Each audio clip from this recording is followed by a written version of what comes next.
Sink گڑھ کے راجا کی شہرت صرف سنک گڑھ میں ہی نہیں بلکہ آس پاس کے دیہاتوں کے لوگ بھی اس بات کے قائل تھے کہ سنک گڑھ کا راجا بہت رحم دل اور انصاف پسند ہے اور اپنی رعایا کا بہت خیال رکھتا ہے۔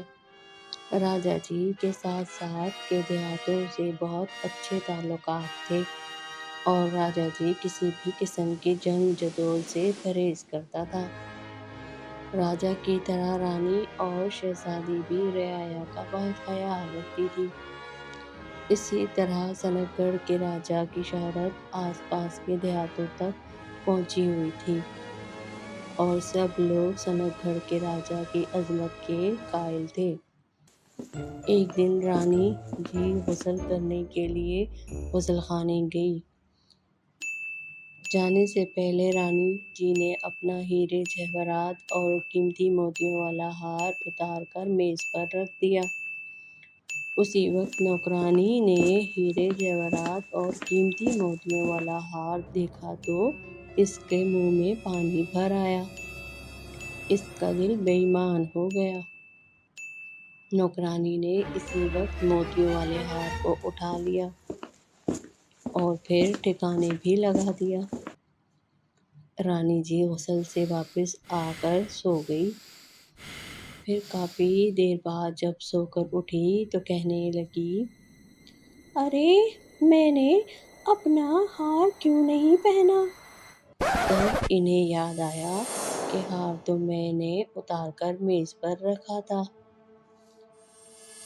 رانی جی میز کی طرف بھاگی تو دیکھا کہ ان کا ہیرے جواہرات اور قیمتی موتیوں والا ہار گم ہو گیا ہے۔ رانی جی بہت پریشان ہو گئی۔ وہ چلانے لگی، ہائے اللہ! میرا قیمتی ہار گم ہو گیا! ہائے اللہ! ہائے اللہ! میرا قیمتی ہار گم ہو گیا! میرا ہار گم ہو گیا! ہائے اللہ!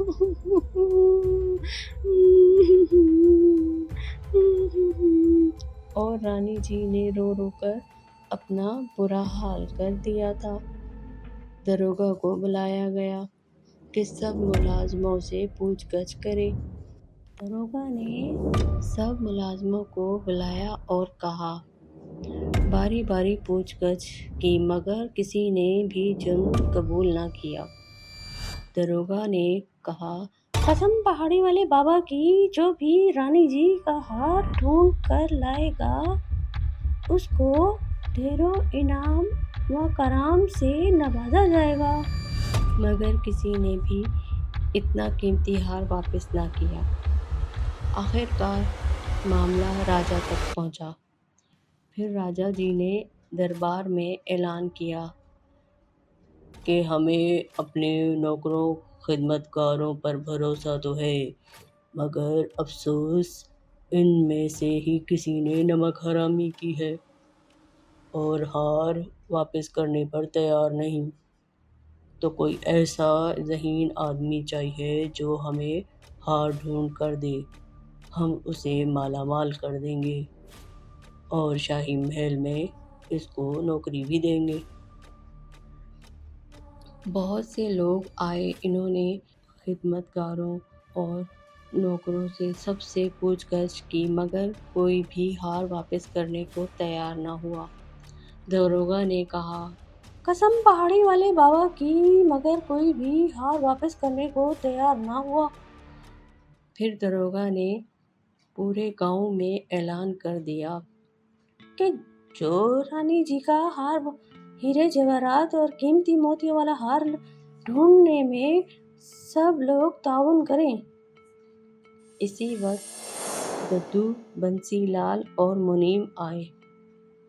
سب نے ملنے کا مشورہ کیا کہ اس مسئلے کا کوئی حل ڈھونڈنا ہوگا۔ انعام کا لالچ پا کر دودھ والے کے دماغ میں آیا کیوں نہ کہ کوئی تدبیر لڑائی جائے۔ راجا جی نے جو اعلان کیا ہے اس انعام کے حقدار ہم بن جائیں۔ اس نے اپنے بڑے بیٹے سے کہا، گائے کا دودھ پینے کا کچھ تو حق ادا کیا کرو۔ اپنے دماغ لڑاؤ کہ کسی نہ کسی طرح ہم اس انعام کو حاصل کر لیں۔ موٹو بولا، سوچنے دو، سوچنے دو، سوچنے دو۔ ایسا کیا کریں کہ اس انعام کو حاصل کر لیں؟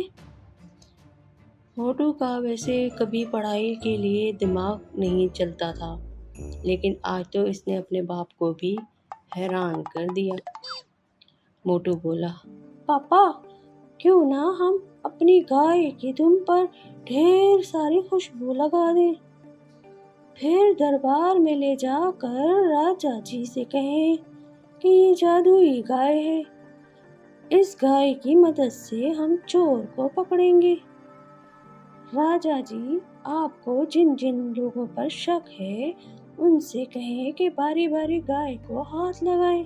جب چور اس گائے کی دم پر ہاتھ لگائے گا تو یہ گائے رامنے لگے گی، اس طرح سے چور پکڑا جائے گا۔ اگلے ہی دن راجا جی دربار لگایا۔ اسی وقت دودھ والا اور اس کا بیٹا موٹو اپنی گائے کی رسی پکڑے دربار میں پہنچا اور پھر سلام دعا کے بعد بولا، راجا جی، یہ جادوئی گائے ہے، یہ آپ کا ہیرے جواہرات اور قیمتی موتیوں والا ہار ڈھونڈ کر دے گی۔ راجا بولے، مگر وہ کیسے؟ اور حیرانگی سے پوچھا۔ وہ ایسے راجا جی، سب نوکر، خادم، خادمائیں الغرض جن جن لوگوں پر آپ کو شک ہے وہ سب باری باری اس کی دم پر ہاتھ لگائیں گے۔ جو ہی ہار چرانے والا اس گائے کو ہاتھ لگائے گا تو یہ گائے رامنے لگے گی۔ سارے درباری حیران ہو گئے۔ ددو نے کہا، ارے ارے، یہ کیسے ہوگا؟ بنسی لال بولا، اوئے ہوئے، اوئے ہوئے، اوئے ہوئے، اوئے ہوئے، اوئے، یہ کیسے ہوگا؟ منیم نے بھی سوال کیا، کچھ ہمیں بھی پتا چلے۔ دودھ والے نے کہا، یہ سب آپ مجھ پر چھوڑ دیں۔ پہلے سب حیران ہوئے، پھر انہوں نے کہا، چلو خیر، ہمیں تو بس ہار سے غرض ہے۔ ددو بولا، بس آم کھاؤ، پیڑ نہ گنو۔ اگلے دن گاؤں کے سب لوگ کو بلایا گیا۔ سارے ملازموں، خدمتگاروں اور جن جن پر لوگوں کو شک تھا سب کو بلا لیا گیا۔ دودھ والا اور موٹو بھی گائے کو لے کر حاضر ہو گئے۔ دودھ والے نے 2 خیمے لگانے کا کہا۔ دونوں خیمے لگا دیے گئے۔ دودھ والے نے ایک خیمے میں گائے کو باندھ دیا اور دوسرے خیمے میں راجا کے ساتھ بیٹھ گیا۔ اب سب نوکروں، خادموں، منیم، سیناپتی، ڈھولچی غرض جتنے بھی لوگ راجا کے دربار میں کوئی نہ کوئی خدمت انجام دیتے تھے ان سب کو بلا لیا گیا۔ پھر ان کو حکم دیا گیا کہ وہ گائے کی دم کو ہاتھ لگانے کے بعد اس خیمے سے ہوتے ہوئے جائیں۔ سب باری باری آئے اور گائے والے خیمے سے ہوتے ہوئے گائے کی دم کو ہاتھ لگانے کے بعد دوسرے خیمے میں داخل ہو گئے۔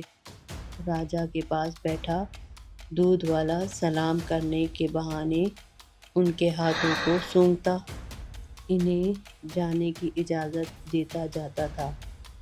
نوکر خادم آتے گئے اور دودھ والے نے ایک خادمہ کو پکڑ لیا اور راجا جی سے کہا، راجا جی، یہی آپ کی چور ہے، اسی نے رانی جی کا ہیرے جواہرات اور قیمتی موتیوں والا ہار چرایا ہے۔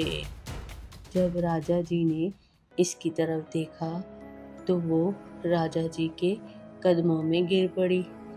راجا جی، مجھے معاف کر دیں، مجھ سے بہت بڑی غلطی ہو گئی۔ راجا جی، مجھے معاف کر دیں، میں لالچ میں پڑ گئی تھی، میرا دل بے ایمان ہو گیا تھا، میں بہت غریب ہوں، مجبور ہوں، مجھے معاف کر دیں۔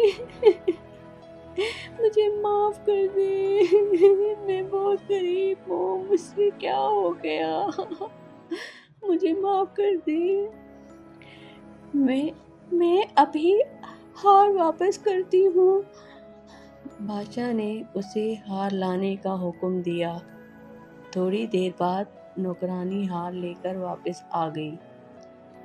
راجا جی بڑے دل کے انسان تھے، انہوں نے نوکرانی کو معافی مانگنے پر معاف کر دیا۔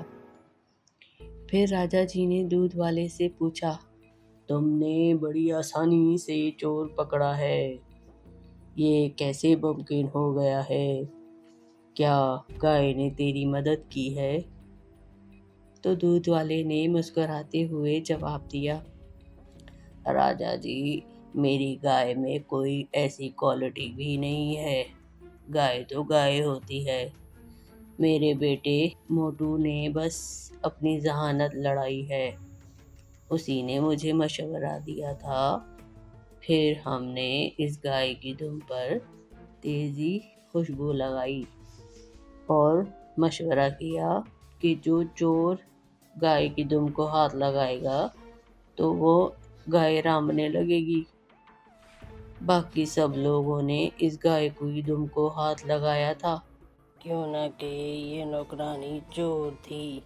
چور کی داڑھی میں تنکا تھا، اس نے ہاتھ نہیں لگایا، نہ اس کے ہاتھ پہ خوشبو لگی، بس میں نے پہچان لیا، یہی چور ہے، اور اس کی پریشانی بھی بتا رہی تھی کہ یہی چور ہے۔ راجا جی موٹو کی ذہانت پر اور دودھ والے کی اس ترتیب پر بہت خوش ہوئے۔